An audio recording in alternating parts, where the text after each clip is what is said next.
Muito bem-vindo ao Momento da Saúde aqui no programa Encontro com a Vida. São 5, 6 minutinhos, mas que podem valer a leitura de um livro ou dois. É isso mesmo. Às vezes a gente lê um livro de 200 páginas e a gente guarda algumas imagens, alguns conceitos. Talvez num programinha pequeno como o nosso, você será abençoado de tal maneira que você vai enriquecer a sua experiência. E essa semana nós estamos falando sobre o relacionamento com filhos, sobre afetividade, criação de vínculos saudáveis, afirmação, fortalecimento de identidade. E para falar desses tópicos, trouxemos aqui uma especialista em crianças e adolescentes, que é a doutora Karen Kepke.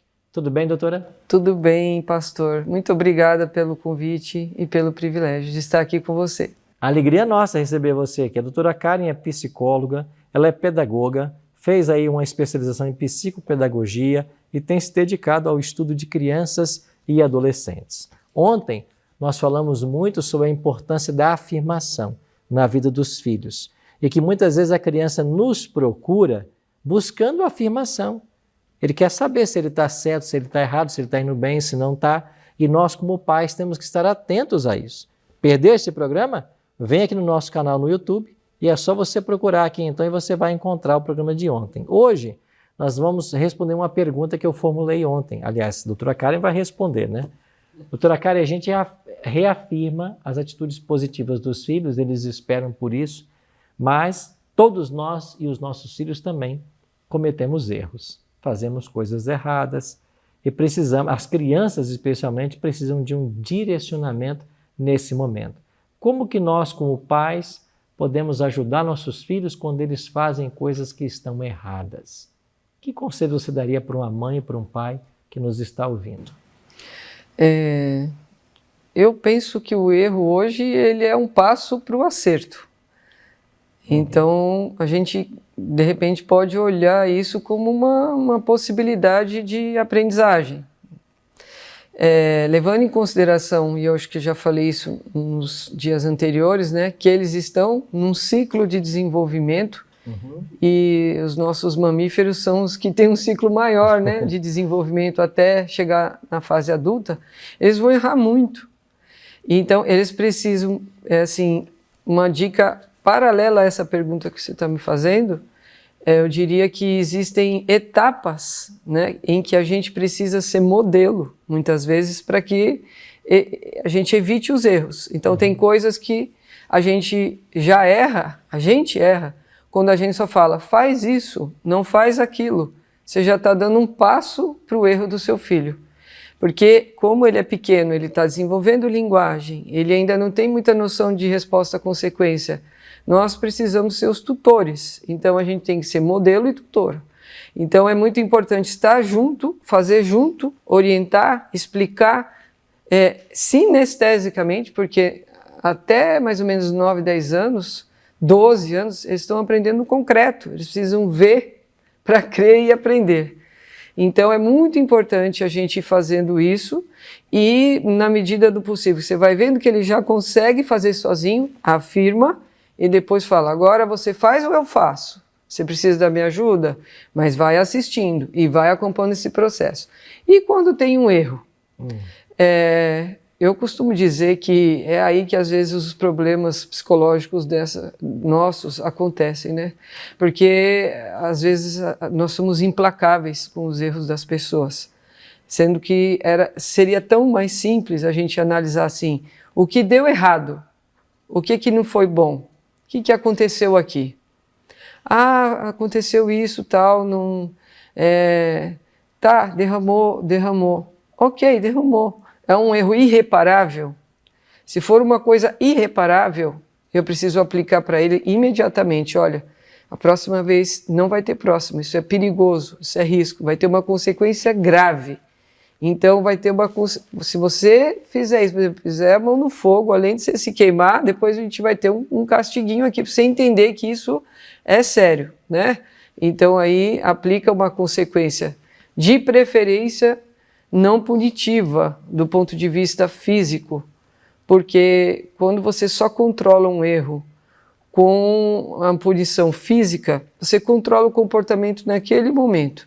A hora que a criança sai, o risco dela não ter entendido nada e só ficar às vezes até revoltada, e acabar cometendo a mesma coisa é grande. Então, o que funciona mesmo seria assim, vamos analisar o que errou aqui.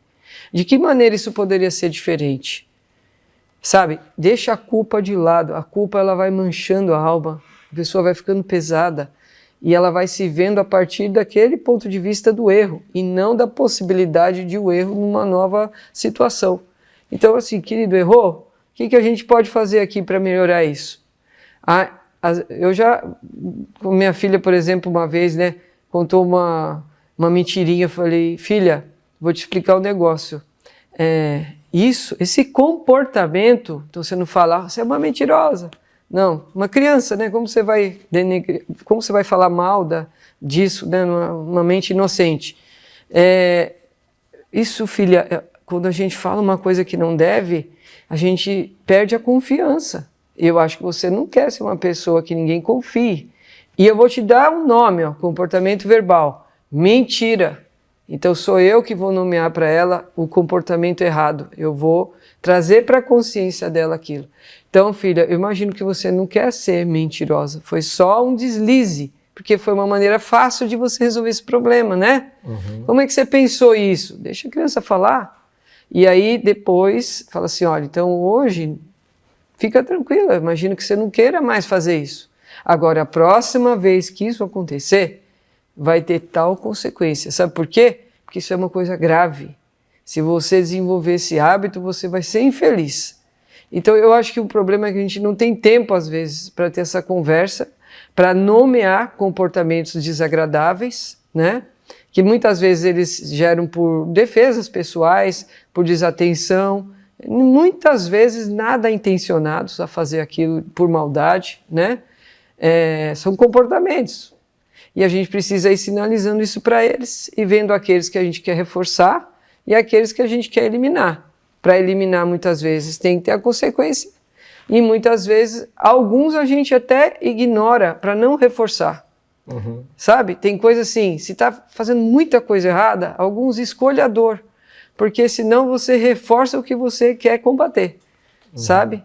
Então existem inúmeras estratégias, mas eu acho que a conversa, o discernimento, o nomear o comportamento, aplicar uma consequência antes de aplicar um castigo, né? Você dá oportunidade de conscientização.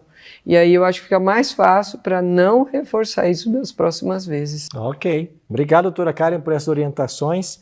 E eu fico pensando aí num pai, numa mãe, né, que está ouvindo isso, e você começa a pensar no trato com os filhos e quantas vezes a gente falha em querer punir uma criança esquecendo que ela é criança, né? E que tem que ser tratada com a maturidade de uma criança, né? E ali estamos nós para ajudar a criança nesse desenvolvimento. Obrigado pelos conselhos de hoje, a gente volta amanhã. E amanhã você acompanha mais um tema que vamos trazer com a doutora Karen. Pois bem, chegou agora o momento de juntos estudarmos a Bíblia aqui no programa Encontro com a Vida. Estamos numa série muito especial a respeito das cartas às 7 igrejas do Apocalipse. E hoje vamos estudar a 4ª igreja, a igreja de Tiatira, uma igreja que se corrompeu. E você vai entender como foi essa corrupção da fé ao longo dos anos. Mas antes de começarmos a estudar a Bíblia, quero convidar você para nós orarmos e pedirmos a bênção de Deus para o estudo que vamos ter agora. Ora comigo? Nosso Pai querido, muito obrigado por estarmos reunidos mais uma vez e termos a oportunidade de estudarmos a Tua Palavra. Suplicamos que o Teu bom e Santo Espírito esteja conosco, abrindo nossa mente à compreensão e o nosso coração à aceitação da Tua Palavra. É a nossa oração, em nome de Jesus. Amém. Pois bem, pega a sua Bíblia aí e vamos lá para o capítulo 2 do livro do Apocalipse e vamos entender um pouquinho mais sobre a carta à igreja de Tiatira. Antes, porém, você se lembra dessa foto? Isso aqui foi um terremoto que aconteceu na Turquia e você tem a imagem aqui de um pai segurando a mão de uma filha que foi soterrada e estava morta. Consegue imaginar a dor desse pai em pensar que esta filha adolescente nunca mais conversaria com ele? Consegue imaginar a dor desse pai em saber que nunca poderá levar a sua filha até o altar para um casamento? Essa foto mexeu com o mundo inteiro. E a gente fica pensando quão repentina pode ser a morte. A nossa vida, a Bíblia diz que é como uma neblina. Surge e de repente se dissipa. Essa história vem nos mostrar que eu e você precisamos estar atentos e conectados com Jesus, que é a fonte da vida. E esse gesto desse pai segurando a mão dessa menina nos lembra um texto muito especial da Bíblia. E eu queria partilhar esse texto com você. Ele aparece aqui, no Salmo 73. Todavia, estou sempre contigo. Tu me seguras pela minha mão direita. É isso que Deus faz. Deus é aquele que nos segura pela nossa mão direita, a mão forte. Deus é aquele que nos sustenta em todos os momentos. Deus é aquele que nunca nos abandona, por mais difícil que sejam os momentos que estejamos vivendo. Em Apocalipse, no capítulo 2, a partir do verso 18, nós encontramos um Deus que está sempre presente, um Deus que nunca abandona. E o texto diz assim: ao anjo da igreja em Tiatira, escreve: estas coisas diz o Filho de Deus, que tem os olhos como chamas de fogo e os pés semelhantes ao bronze polido. Conheça as tuas obras, o teu amor e a tua fé, o teu serviço, a tua perseverança e as tuas últimas obras, mais numerosas do que as primeiras. Tenho, porém, contra ti o tolerares que essa mulher Jezabel, que a si mesmo se declara profetisa, não somente ensine, mas ainda seduza os meus servos a praticarem a prostituição e a comerem coisas sacrificadas aos ídolos. Dei-lhe tempo para que se arrependesse. Ela, todavia, não quer arrepender-se da sua prostituição. E eis que a prosto de cama, bem como em grande tribulação, os que com ela adulteram, caso não se arrependam das obras que ela incita. Matarei os seus filhos, e todas as igrejas conhecerão que sou aquele que sonda mentes e corações, e vos darei a cada um segundo as vossas obras. Digo, todavia, a vós outros, os demais de Tiatira, a tantos quantos não têm essa doutrina e que não conheceram, como eles dizem, as coisas profundas de Satanás. Outra carga não jogarei sobre vós. Tão somente conservai o que tendes, até que eu venha. Ao vencedor, que guardar até o fim as minhas obras, eu lhe darei autoridade sobre as nações, e com cetro de ferro as regerá, e as reduzirá a pedaços, como se fossem objetos de barro.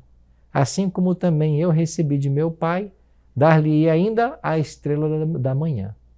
Quem tem ouvidos, ouça o que o Espírito diz às igrejas. Aqui está a atual cidade lá na Turquia. A antiga cidade de Tiatira hoje se chama Akhisar. Eu acho que é assim que se pronuncia, Akhisar. Esta é o atual local onde estava a cidade de Tiatira. E em Tiatira, uma igreja cristã que recebeu essa carta enviada por Cristo. A antiga cidade de Tiatira era conhecida pela produção de púrpura, uma tinta usada em tecidos, além de roupas, artigos de cerâmica e de bronze. A importância de figuras femininas na cultura religiosa de Tiatira pode ter facilitado o trabalho de Jezabel, a mulher que seduzia os discípulos e incentivava a idolatria e a prostituição.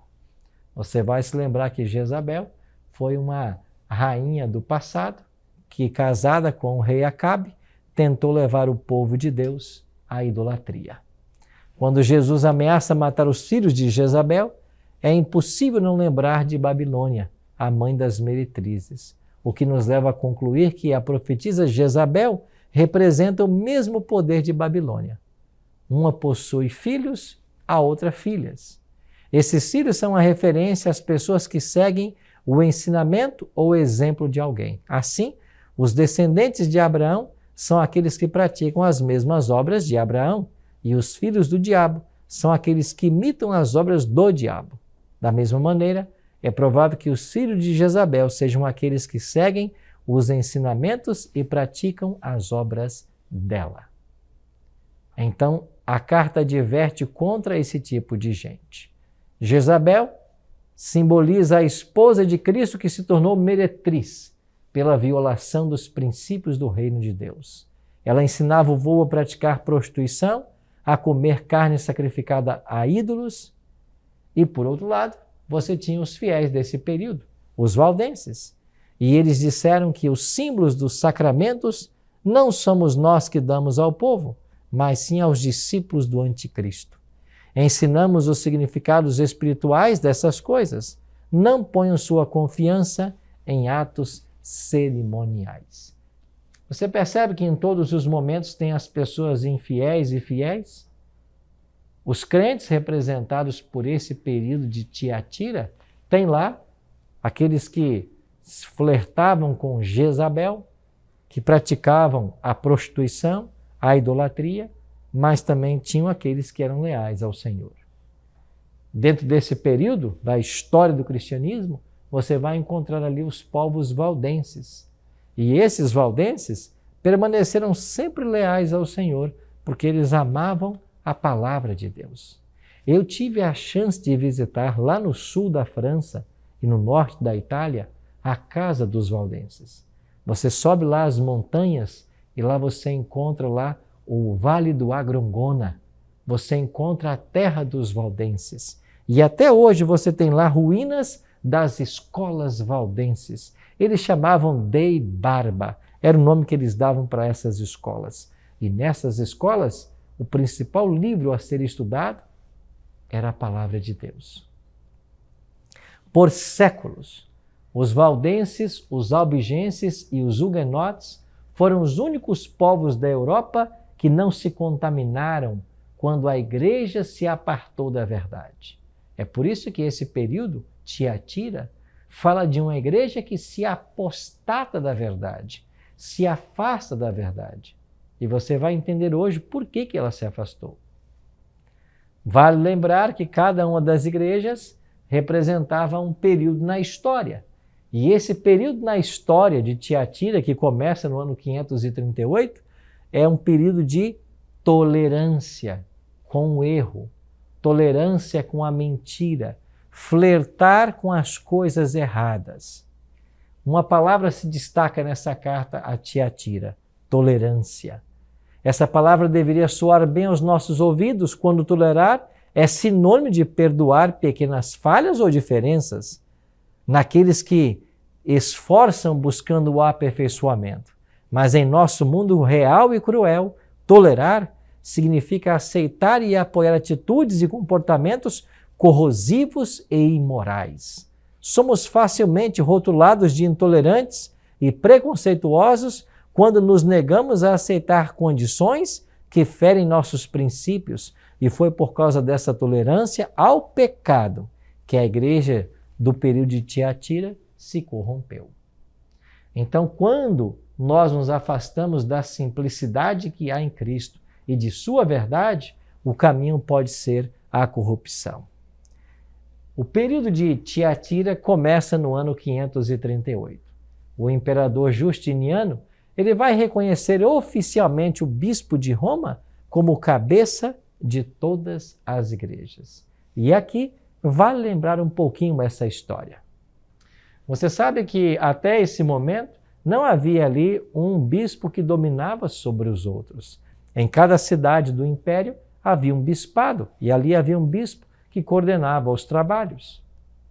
Mas quando nós chegamos ao ano 533 e depois 538, esses 2 anos são significativos na história, porque é quando João II ele será declarado o Papa, o pai dos bispos, o cabeça de todas as igrejas. E a partir desse momento, há agora uma reverência de todos os bispos para com o bispo de Roma.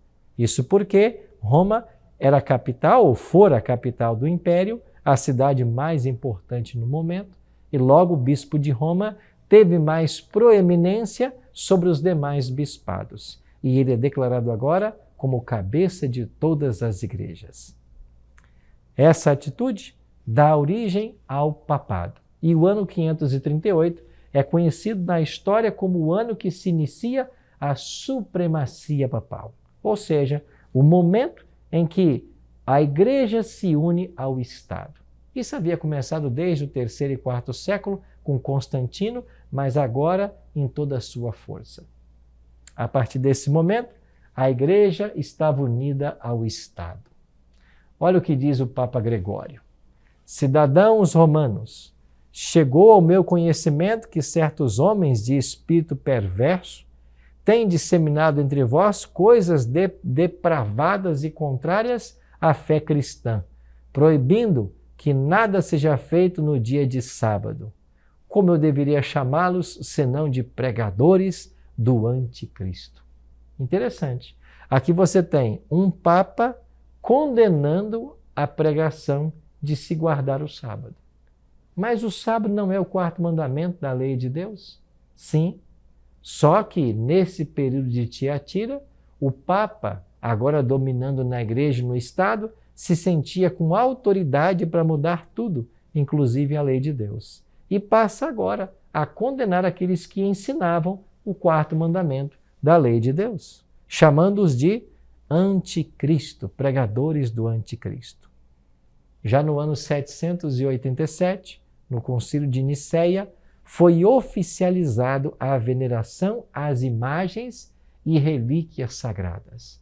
E quase 100 anos depois, em 1880, a Igreja estabeleceu a canonização dos santos. Desde então, a Igreja Católica Romana ensina que para cada ocasião e dia da semana há um santo protetor. E desta forma, o papel de Cristo como nosso mediador é deixado de lado. Você percebe o que está acontecendo aqui?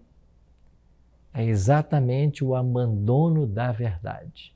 A palavra de Deus está sendo substituída por tradições humanas.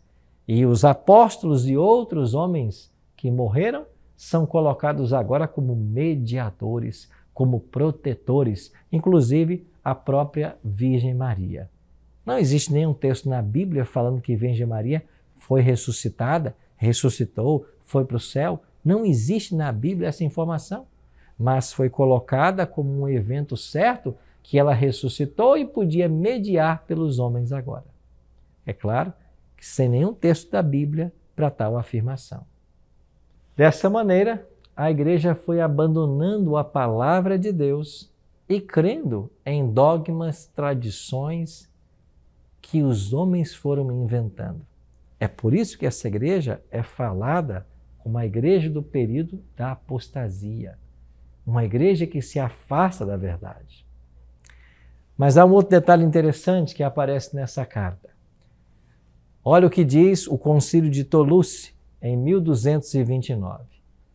Aos leigos não é permitido adquirir os livros tanto do Antigo quanto do Novo Testamentos. Ou seja, como uma pá de cal, para sepultar a autoridade da Bíblia, se proibiu aos leigos, aos membros da igreja, o acesso às Escrituras Sagradas. Você deve se lembrar que em anos passados, mesmo no Brasil, a missa era celebrada em latim e as pessoas que iam até a missa em busca de Deus, em busca da palavra, em busca de conforto, nada entendiam do que estava sendo dito. A igreja ela tentou ocultar as verdades da Bíblia das pessoas. O clero queria se manter no poder e como sendo eles o caminho pelo qual as pessoas teriam acesso à salvação. E a Igreja Católica Romana ficou muito clara essa separação entre cleros e leigos. E o clero como uma posição mais alta e os leigos dependentes completamente do clero. Bom, isso não é bíblico. Não existe essa hierarquia na Bíblia, até porque as pessoas que são chamadas para liderar a igreja, como os apóstolos, profetas, diáconos, eram os que deveriam servir a igreja. Eles estavam na mesma posição, mas deveriam, por exemplo e preceito, servir as pessoas e não se tornar um caminho para a salvação, ou muito menos ter autoridade sobre elas. Você percebe quão distante às vezes nós vamos da verdade bíblica? Mas não se esqueça, Deus tem filhos sinceros em todas as igrejas, em todos os momentos da história. E mesmo diante desses arrombos do papado, dessas pretensões, dessas tradições que destoavam com a Bíblia, Deus sempre teve gente fiel em todas as religiões, em todas as igrejas. E é claro que não foi diferente nos dias de Tiatira.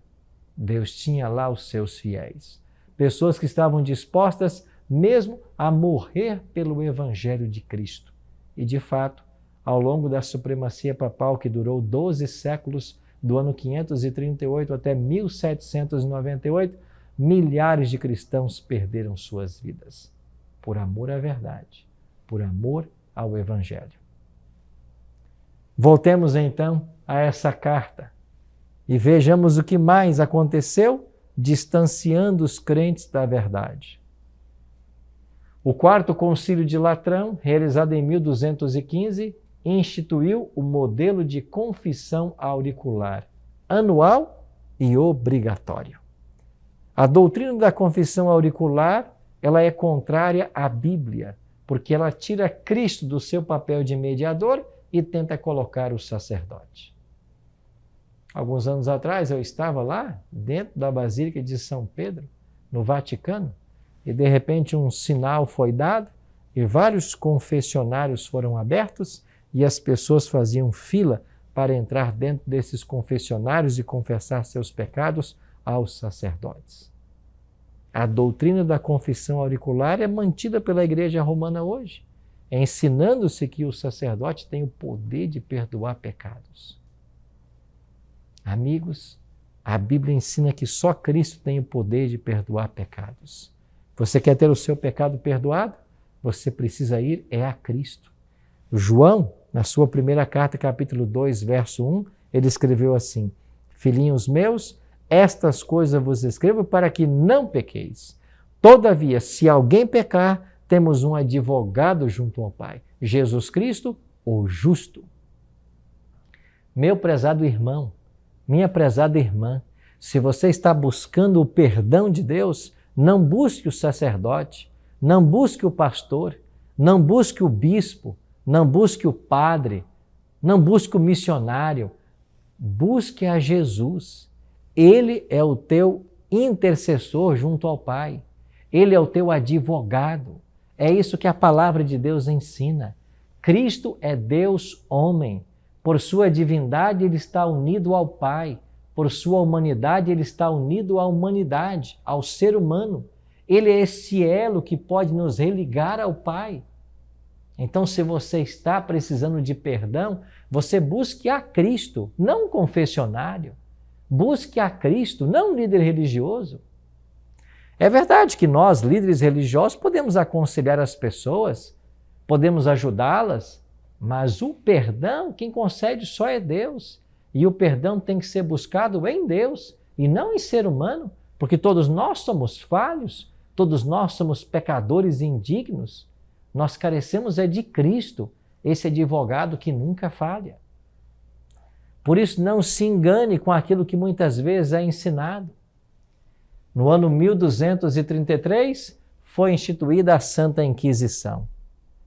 Ficou em vigor até o século XVIII, causando horrores e exterminando milhões de pessoas inocentes. Eu viajei algumas vezes à Europa e lá você, por exemplo, vai até a cidade de Constança, na Alemanha, e ali nessa cidade, que foi o palco do Concílio de Constança dos anos 1414 a 1418, você tem ali o local exato onde foi queimado os grandes heróis da fé, John Hus e Jerônimo de Praga, queimados em praça pública por amarem a palavra de Deus e não aceitarem os dogmas do catolicismo. milhares de pessoas perderam suas vidas. A verdade de Deus foi abandonada. A igreja de Tiatira é uma igreja que se apostatou da verdade. Por quê? Porque os ritos, as tradições, os dogmas foram para dentro da igreja e ocuparam o lugar da Bíblia. A Bíblia perdeu o seu lugar central e esse é o grande problema do cristianismo hoje. Porque nós temos muitas igrejas que se dizem cristãs, que se reúnem todos os dias às vezes, mas esse livro não é aberto, esse livro não é estudado. E como que as pessoas conhecerão o certo e o errado se não estudam a Bíblia? Eu posso estar falando para alguém agora que está acostumado todo dia a ir para a igreja. Você vai todo santo dia para a igreja, mas você não conhece nada de Bíblia. Bom, e se você não conhece nada de Bíblia, como que você pode ser alimentado espiritualmente? Como que você pode estar se preparando para ir para o céu se você não conhece nada de Bíblia? Você percebe o problema que permanece até os dias atuais? O problema de Tiatira não acabou no passado, na Idade Média. Ele continua hoje. Igrejas que não ensinam a verdade, igrejas que não ensinam a Bíblia. Mas há uma mensagem para Tiatira. O paralelo nos selos da igreja de Tiatira é o quarto selo. E é dito no capítulo 6 que quando o cordeiro abriu o quarto selo, ouviu a voz do quarto ser vivente dizendo: vem. E olhei e eis um cavalo amarelo. E o seu cavaleiro sendo este chamado Morte, e o inferno o estava seguindo. E foi-lhe dada autoridade sobre a quarta parte da terra para matar a espada, pela fome, com a mortandade e por meio das feras da terra. Se na abertura do primeiro selo veio um cavalo branco, o segundo selo um cavalo preto, o terceiro selo um cavalo vermelho, o segundo cavalo vermelho e o terceiro preto, agora vem um cavalo amarelo. Na língua grega é a palavra chloros. Essa palavra chloros ou chloros é a ideia de pálido, de seco. Esse cavalo fala de uma sequidão espiritual que rondou a igreja nesse período. Essa palavra chloros é a mesma usada por uma substância desinfetante dos nossos dias, o cloro. E uma pequena quantidade é capaz de purificar reservatórios de água e purificar até tecidos. A verdade havia empalidecido, perdeu sua cor. A morte trazida por esse cavaleiro reinou durante todo esse período sombrio da história. Mas Deus tinha seus fiéis. E lá no dia 31 de outubro de 1517, quando Martinho Lutero fixou na porta do castelo de Wittenberg as 95 teses contra a venda de indulgências, foi ali um ato divino num processo de restauração da verdade de Deus. Lutero foi um grande homem. E a partir desse momento você percebe então 3 grupos na igreja de Tiatira. Primeiro, os que não se corromperam.